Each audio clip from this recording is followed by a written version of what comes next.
आकाशवाणी भोपाल से प्रस्तुत हैं प्रादेशिक समाचार।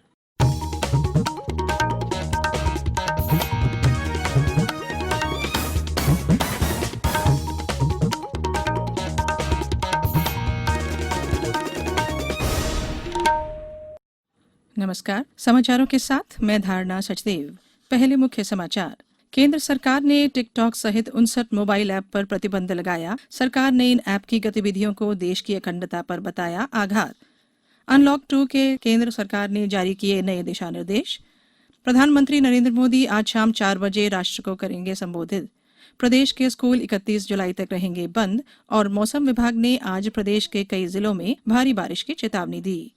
अब समाचार विस्तार से।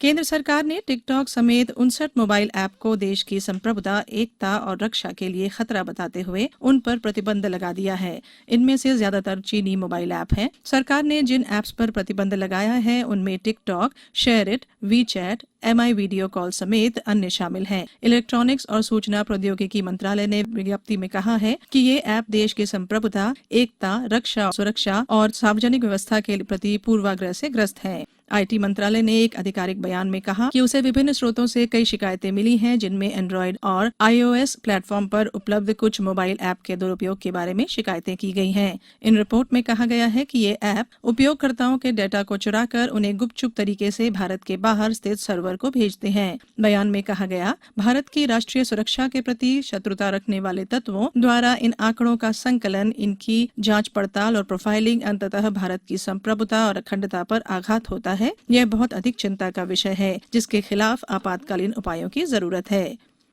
प्रदेश में कोरोना संक्रमित लोगों की संख्या 13,370 तक पहुंच गई है। वहीं इनमें से 10,199 लोग स्वस्थ होकर घर लौट चुके हैं। सक्रिय प्रकरणों की संख्या 2,500 के आसपास बनी हुई है। भोपाल में कल कोरोना के 24 नए मामले सामने आए। वहीं सबसे ज्यादा प्रभावित इंदौर में कल 49 नए कोरोना संक्रमित मिले। यहां कुल सक्रिय मामलों की संख्या 1,003 है। उज्जैन में कल 229 कोरोना टेस्ट रिपोर्ट मिलने पर 3 व्यक्ति कोरोना संक्रमित पाए गए। उज्जैन में कुल 71 व्यक्तियों की मृत्यु हो गई है। खंडवा जिले में कल कोरोना जांच संबंधी एक रिपोर्ट पॉजिटिव आई, वहीं 75 रिपोर्ट नेगेटिव मिली।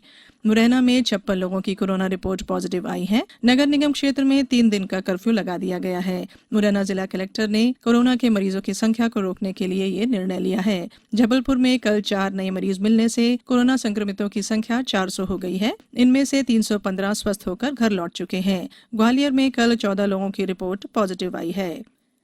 केंद्र सरकार ने अनलॉक के दूसरे चरण के लिए दिशा निर्देश जारी करते हुए संक्रमण क्षेत्र से बाहर के इलाकों में और अधिक छूट की अनुमति दी है। नए दिशा निर्देश 1 जुलाई से प्रभावी होंगे और इनमें कई कार्य चरणबद्ध तरीके से दोबारा शुरू करने की बात कही गई है। इसके अनुसार संक्रमण वाले क्षेत्रों में पूर्णबंदी को 31 जुलाई तक सख्ती से लागू किया जाएगा। गृह मंत्रालय ने कहा है कि ये दिशा निर्देश राज्यों से प्राप्त सुझावों और संबंधित केंद्रीय मंत्रालयों तथा विभागों के साथ परामर्श के बाद तैयार किए गए हैं। इनमें मेट्रो रेल सेवा, cinema hall, gym, swimming pool, मनोरंजन पार्क, थिएटर, बार, सभागार, असेंबली हॉल और ऐसी अन्य जगहें बंद रहेंगी। मंत्रालय ने कहा है कि भविष्य में इन चीजों को खोलने का निर्णय स्थिति का आकलन करने के बाद लिया जाएगा। संक्रमण क्षेत्र से बाहर के इलाकों में बाकी सभी कार्य किए जा सकेंगे। राष्ट्रीय और राज्य राजमार्गों पर आवाजाही, सामानों की लदाई और उन्हें उतारने के अलावा बसों, रेलगाड़ियों और हवाई जहाजों से आने वालों को उनके गंतव्य तक पहुंचाने के लिए भी कर्फ्यू में ढील दी गई है। घरेलू विमान सेवा और यात्री रेलगाड़ियों के सीमित संचालन की अनुमति पहले से ही है, जिसे धीरे धीरे बढ़ाया जाएगा। मध्य प्रदेश में शीघ्र ही राज्य मंत्रिमंडल का विस्तार किए जाने की संभावना है। भारतीय जनता पार्टी के सूत्रों ने बताया कि शीघ्र ही शपथ ग्रहण समारोह आयोजित हो सकता है। सूत्रों ने बताया है कि मुख्यमंत्री की मंत्रिमंडल विस्तार के संबंध में भारतीय जनता पार्टी के अध्यक्ष JP नड्डा, केंद्रीय मंत्री नरेंद्र सिंह तोमर, गृह मंत्री अमित शाह और प्रधानमंत्री नरेंद्र मोदी से विस्तार से चर्चा हो चुकी है। इस बीच प्रदेश की प्रभारी राज्यपाल आनंदीबेन पटेल भी आज लखनऊ से भोपाल पहुंच सकती हैं। ये समाचार आप आकाशवाणी भोपाल से सुन रहे हैं। हमारे समाचारों को अब आप कभी भी और कहीं भी अपनी सुविधा के अनुसार सुन सकते हैं। ये समाचार बुलेटिन YouTube, ट्विटर और फेसबुक पर AIR न्यूज भोपाल पेज पर सुने जा सकते हैं। इसके अलावा आप हमारी वेबसाइट newsonair.com पर या AIR न्यूज ऐप पर भी समाचार सुन सकते हैं। ब्रेक के बाद समाचारों में एक बार फिर आपका स्वागत है। खंडवा जिले में आज हरसूद की बरसी मनाई जा रही है। गौरतलब है कि एशिया की सबसे बड़ी बांध परियोजना इंदिरा सरोवर के बनने से खंडवा जिले का हरसूद इस बांध परियोजना से डूब में आ गया था और यहाँ के विस्थापितों को समीप के छनेरा नाम की जगह पर बसाया गया। हरसूद की 16वीं बरसी के अवसर पर हरसूद के विस्थापितों ने केंद्रीय रेलवे बोर्ड और केंद्रीय रेल मंत्री पीयूष गोयल को ट्विटर कर आग्रह किया है कि छनेरा रेलवे स्टेशन के नाम में नए हरसूद नाम का उल्लेख किया जाए। इस कदम से नया हरसूद रेलवे के नक्शे पर आ जाएगा। प्रधानमंत्री नरेंद्र मोदी आज शाम 4 बजे राष्ट्र को संबोधित करेंगे। प्रधानमंत्री कार्यालय ने अनलॉक 2 के दिशा निर्देशों के बारे में गृह मंत्रालय की घोषणा के बाद ट्वीट में यह जानकारी दी। कोविड-19 महामारी के बाद से राष्ट्र के नाम प्रधानमंत्री का यह छठा संबोधन होगा। श्री मोदी का पिछला संबोधन 12 मई को हुआ था, जिसमें उन्होंने लॉकडाउन के असर से अर्थव्यवस्था को उबारने के लिए 20 लाख करोड़ रुपए के वित्तीय पैकेज की घोषणा की थी। किसान कल्याण तथा कृषि विकास मंत्री कमल पटेल ने कहा है कि किसान सरकार की पहली प्राथमिकता में है। किसानों को बोनी से पहले समय पर आवश्यकता अनुसार उर्वरक और बीज उपलब्ध कराया जाना सुनिश्चित किया जाए। उन्होंने वीडियो कॉन्फ्रेंसिंग से प्रदेश स्तरीय विभागीय समीक्षा करते हुए अधिकारियों को निर्देशित किया कि अन्नदाता किसानों को किसी भी प्रकार से खाद बीज संबंधी कोई भी दिक्कत न हो, इसका भलीभांति ध्यान रखा जाए। मंत्री श्री पटेल ने निर्देश दिए कि जहां से भी खाद बीज का परिवहन हो रहा है या जहां पर उन्नत किस्म के बीज तैयार किए जा रहे हैं, उन स्थानों से सैंपल लिए जाकर सुनिश्चित किया जाए कि किसानों को गुणवत्तापूर्ण खाद बीज ही उपलब्ध हों। खाद बीज की सैंपलिंग रिपोर्ट किसान के उपयोग के पूर्व आनी चाहिए।